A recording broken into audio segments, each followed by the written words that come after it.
Le Centre d'aide aux entreprises de Montmagny-Lillet est un organisme de développement économique créé en 1984 qui favorise l'économie de la région en offrant du financement ou de l'accompagnement pour des projets d'achat, de relève, de croissance ou de démarrage.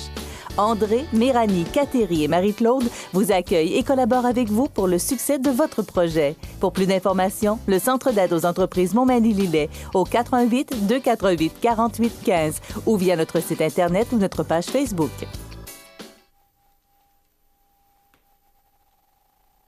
Bienvenue aux Belles Histoires de la Côte-du-Sud. Ce matin, Ouellette Canada, épisode 3. Nous allons en découvrir davantage au niveau des produits, des marchés desservis et de la distribution. Bonne émission. Je lisais que vous êtes dans minimum 450 succursales en termes de distribution. Ouais. Bien, le succès de Ouellette, c'est en réalité répéter les bonnes choses à plusieurs reprises. Donc, on a été des leaders dans le service client depuis le tout début, à bien comprendre les besoins du client. Mon père, ayant été une business de contracteur, comprenait les besoins avec mon oncle. Exact. Et était prête du marché, était près des clients.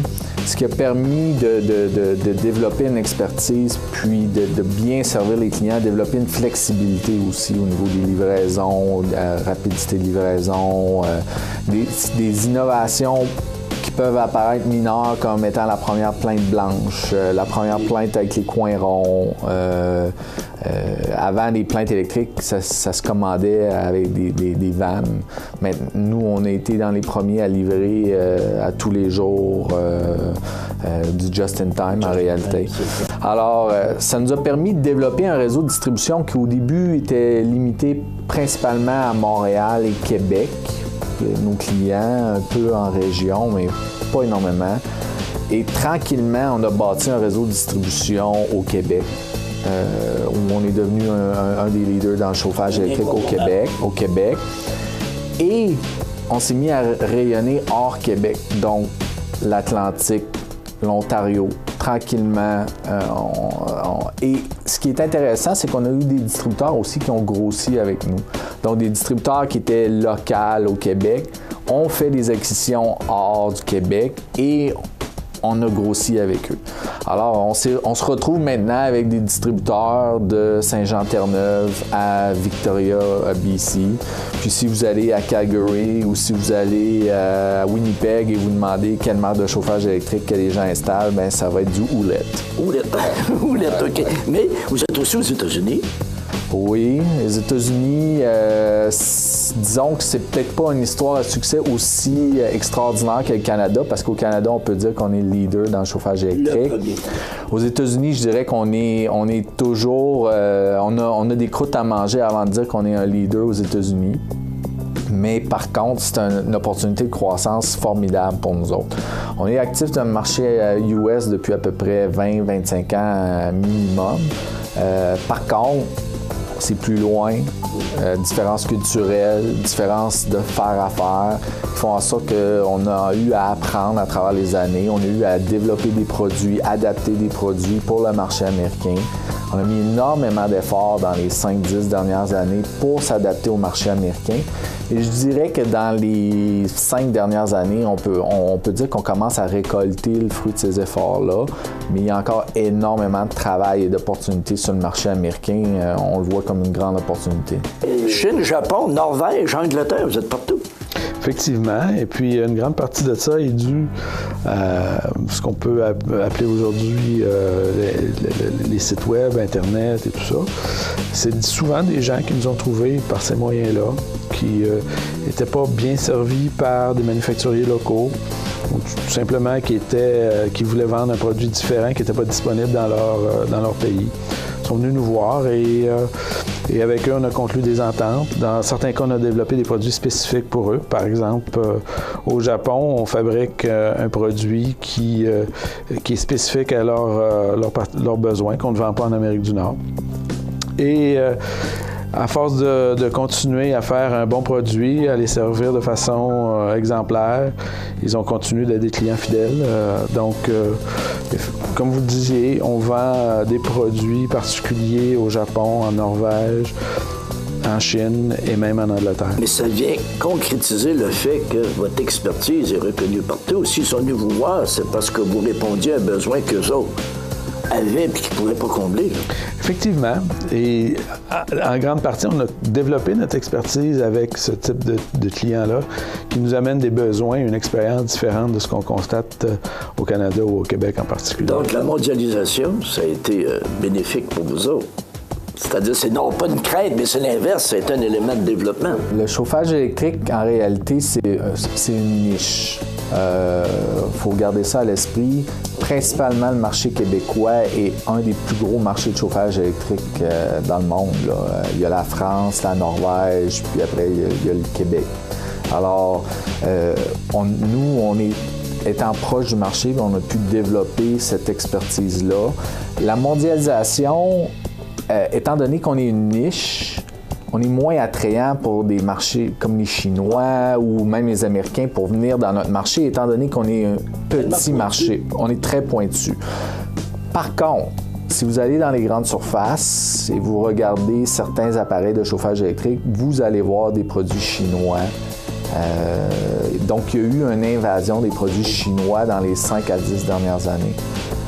Ça nous a affectés, aucun doute, négativement. Par contre, on a été capable de compenser avec l'introduction de nouveaux produits. L'autre chose qui nous protège, c'est qu'on est actif dans le marché industriel et dans le marché commercial, qui n'est pas vraiment touché par la mondialisation. C'est ça, parce que vous êtes dans le résidentiel, le commercial, l'industriel, puis vous avez des produits spécifiques aussi. Exact. Aujourd'hui, on va retrouver dans notre gamme de produits des produits qui viennent de la Chine. On a des produits qui viennent d'Italie. On a des produits qui viennent d'Allemagne. La mondialisation a aussi eu ses bénéfices de ce côté-là en nous permettant d'avoir accès à des produits qui viennent de l'extérieur du pays et qui nous permettent de concurrencer, dans certains cas, les manufacturiers locaux. Il n'y a aucun doute que Ouellet, il ne faut pas l'avoir. Les gens qui pensent que Ouellet est une entreprise purement locale, ils font fausse route. Oui. Parce que nos fournisseurs, comme Martin l'a mentionné, ça c'est une partie des pays, mais ça vient de partout, là, du Mexique, d'Europe de l'Est. On a des fournisseurs partout à l'international. On a des clients à l'international. Donc, si on pensait qu'on pourrait juste fonctionner avec le Canada, ça serait un tout autre portrait. Là. L'autre chose que j'ajouterais à ça, c'est que souvent les gens pensent à Ouellet comme une entreprise essentiellement manufacturière. Oui, on a une usine. Oui, on est fiers de ce qu'on fait. Mais Ouellet, c'est essentiellement une entreprise de vente. Pour réussir à faire les ventes qu'on fait, on a besoin du support d'une usine locale, mais on est aussi à l'affût de différents produits qui viennent de d'autres manufacturiers pour la revente. Qui viennent complémenter votre ligne de votre gamme. Et qui fait en sorte qu'on profite au maximum du réseau de distribution qu'on a établi au fil des années. Alors, cette stratégie-là, on continue de l'appliquer aujourd'hui. Par exemple, au cours des dernières années, on a ajouté une ligne de thermopompe à notre offre produit.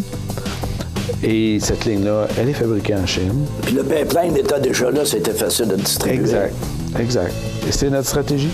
Et les clients nous demandent des produits de qualité, à faible coût, toujours au meilleur prix. Donc, on a une obligation et la compétition est assez féroce. On n'a pas le choix de livrer la marchandise, que ce soit au niveau productivité, s'améliorer. R&D, très important ici. R&D, automatisation. On a investi énormément en automatisation sur le plancher de production pour réduire nos coûts. On investit énormément aussi dans un système d'exploitation présentement pour être capable d'améliorer l'entreprise puis s'assurer qu'on demeure compétitif parce que, comme on vient de vous expliquer, dans un marché qui est mondial, dont la concurrence est féroce, si on s'assoit sur nos lauriers, on risque de se faire dépasser assez rapidement. Mais vous avez mentionné quelque chose tout à l'heure que je trouve primordial. Quand vous avez mentionné que M. Raymond, votre père, était contracteur, donc il connaissait vraiment les besoins, il connaissait vraiment la démarche, comment faire. Donc, autrement dit, vous avez presque inventé dans votre secteur d'activité ce qu'on appelle l'expérience client. Vous aviez déjà quelqu'un de très expérimenté qui faisait... Sans dire qu'on a inventé, mon père et mon oncle ont tous les deux amené une philosophie qui était un peu différente au niveau des manufacturiers typiques.